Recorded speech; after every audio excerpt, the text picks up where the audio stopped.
अस्सलाम वालेकुम, कैसे हैं आप सब। आई होप आप बिल्कुल ठीक होंगे। आज मैं लेके आई हूँ आपके लिए एक इंतहाई इंफॉर्मेटिव वीडियो जो कि मैं बहुत दिन से लाना चाह रही थी, लेकिन इस पे रिसर्च करनी ज़रूरी थी। और ये वीडियो है इस टॉपिक पे कि कनाडा में आपको कौन सी हलाल चीज़ मिल सकती हैं। और इस वीडियो के लिए मैंने अपने दौर पे बहुत अच्छे से रिसर्च की है और मैं आप तक एक इंफॉर्मेटिव वीडियो लेके आई हूँ। तो सबसे पहले तो ये बात कि बहुत से लोगों को पता ही नहीं है कि चीज़ में हलाल और हराम होता है, क्योंकि चीज़ एक मिल्क प्रोडक्ट है तो ऐसा सोचा जाता है कि मिल्क प्रोडक्ट है तो इसमें हलाल और हराम क्या। ऐसा ही मैं सोचती थी, लेकिन जैसे ही मुझे पता चला कि चीज़ की प्रोडक्शन में एंजाइम्स यूज़ होते हैं, वो हलाल और हराम सोर्स से आ सकते हैं, तो मैंने उस दिन से चीज़ खाना छोड़ दिया अनटिल अनलेस कि मुझे पता चले कि वो चीज़ हलाल है या हराम। तो चीज़ की प्रोडक्शन में एक ग्रुप ऑफ एंजाइम यूज़ होता है, रेनेट जिसे बोलते हैं। वो एनिमल के स्टमक से लिया जाता है। ये एंजाइम मिल्क को कोगुलेट करता है, जिससे उसकी प्रोटीन सेपरेट हो जाती हैं, वे सेपरेट हो जाती है और कैसीन सेपरेट हो जाती है। तो ये चीज़ प्रोडक्शन में लाजमी तौर पे यूज़ होता है। इसको मोस्टली र्यूमिनेंट के स्टमक से ड्राइव किया जाता है और वो हलाल सोर्स से भी हो सकता है, हराम से भी। और अगर वो स्लॉटर हलाल वे से नहीं हुए तो फिर रेनेट भी हलाल नहीं होगा। मोस्टली पिग से भी इसको लिया जाता है। तो अब यहाँ पे कुछ बातें ध्यान में रखने वाली आ जाती हैं। सबसे पहले तो हमें पता हो कि रेनेट का सोर्स क्या है।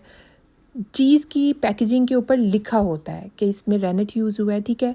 पहले उसका सोर्स पता होना चाहिए और फिर उसको आइदर स्लॉटर किया है, हलाल वे में किया है या नहीं। तो ये एक बहुत क्रिटिकल क्वेश्चन है जिसका आंसर फाइंड आउट करना बहुत इजी नहीं है। या तो आप कंपनीज़ को कॉल करें और उनसे कंफर्म करें। तो इसलिए बेटर ये होता है कि आप हलाल सर्टिफाइड कंपनीज से चीज़ लें, या फिर आप उसके सारे इंग्रेडिएंट्स जो हैं वो खुद से एक बार टैली करें।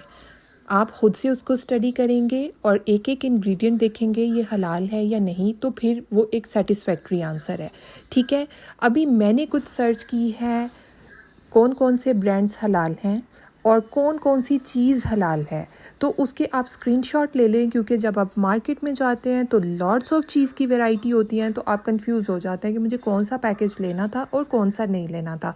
तो मैंने कुछ चीज़ के यहाँ पे पिक्चर्स लगा दी हैं, ठीक है, आप लोगों की आसानी के लिए, जो कि हलाल हैं, हलाल सर्टिफाइड हैं उसमें से कुछ, और कुछ में जो इंजाइम्स हैं वो माइक्रोबियल एंजाइम्स यूज़ हुए हैं। माइक्रोबियल एंजाइम्स और बैक्टीरियल कल्चर, ये दोनों चीज़ें हराम नहीं हैं। जैसा कि आप यहाँ पे देख सकते हैं, ये मीट से ड्राइव नहीं किए जाते माइक्रोबियल एंजाइम, इसलिए ये हराम नहीं है। इसके अलावा बैक्टीरियल कल्चर भी, इनको ज़्यादातर मोल्ड, यीस्ट और फंजाई से लिया जाता है।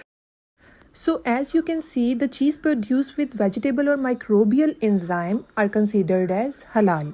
अब चलते हैं हलाल चीज़ ब्रांड्स की तरफ जो कि क्लेम करते हैं कि हम हलाल हैं। ये तिलामोक चीज़ है जो कि सर्टिफाइड हलाल है। ये इसकी पैकेजिंग है मीडियम चेडर चीज़ की, और आप इसकी बैग पे हलाल का ये साइन देख सकते हैं।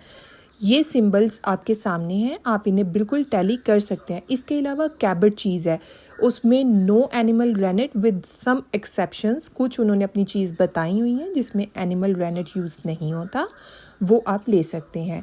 यहाँ पे एक्स्ट्रा शार्प चेडर चीज़ है, इसके ऊपर भी आप ये हलाल का साइन देख सकते हैं, और इन्होंने मेंशन भी किया हुआ है कि ये एनिमल रेनेट यूज़ नहीं हुआ। As you can see, Cabot took their first step toward halal certification to make their cheese more marketable. इसके अलावा marble cheddar cheese block Armstrong cheese से मैंने मस्तकशिफ से उसका पूछा था। मस्तकशिफ जो है वो हलाल और हराम के बारे में एक ऐप है, वो बताती है।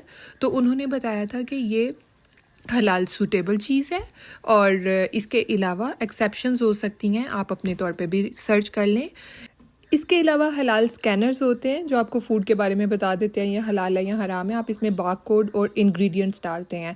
अब ये जो ऐप है ये इतनी ज़्यादा मतलब मानी नहीं जा सकती, क्योंकि इसमें भी कुछ गलतियां हो जाती हैं। मस्तकशिफ पे जो है मैं बिलीव करती हूँ, बट इसकी जो ऐप है उसकी रेटिंग कम है, क्योंकि इसकी वजह ये हो सकती है कि जब आप इसे डाउनलोड करते हैं ना, तो ये इतना अच्छा वर्क नहीं करती, तो ये बहुत ज़्यादा हेल्ड होती है।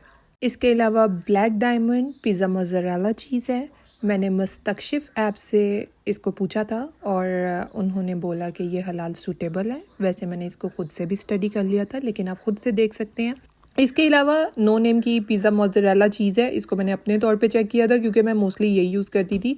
तो इसको मैंने हलाल जो ऐप है उससे चेक किया था, उसने इस तरीके से इसके सारे इंग्रेडिएंट्स बता दिए। मैंने इसका बारकोड और इसके इंग्रेडिएंट्स स्कैन किए थे और इन्होंने कहा कि ये हलाल है, लेकिन मैंने इसके इंग्रेडिएंट्स खुद भी पढ़े थे कि इसमें बैक्टीरियल कल्चर और माइक्रोबियल एंजाइम यूज़ हुआ है, तो इट्स मीन वो हलाल हैं, तो फिर ये चीज़ भी हलाल होगी। लेकिन बेटर इज़ कि आप जो है वो हलाल सर्टिफाइड कंपनीज़ की ही चीज़ लें। तो यहाँ पे मेरी वीडियो होती है मुकम्मल और मैं उम्मीद करती हूँ ये वीडियो आपके लिए इन्फॉर्मेटिव रही होगी और आपने कुछ ना कुछ सीखा तो ज़रूर होगा इस वीडियो से। अगर आपको वीडियो अच्छी लगती है तो इसको लाइक कर दीजिएगा और मेरे चैनल को सब्सक्राइब कर दीजिएगा। बहुत अच्छे कंटेंट के साथ मैं दोबारा आऊँगी और बहुत अच्छा कंटेंट लाने की कोशिश करूँगी। Thank you so much for giving your time. Thank you so much for watching this video. Stay tune for more videos. Take care, bye bye, अल्लाह हाफिज़।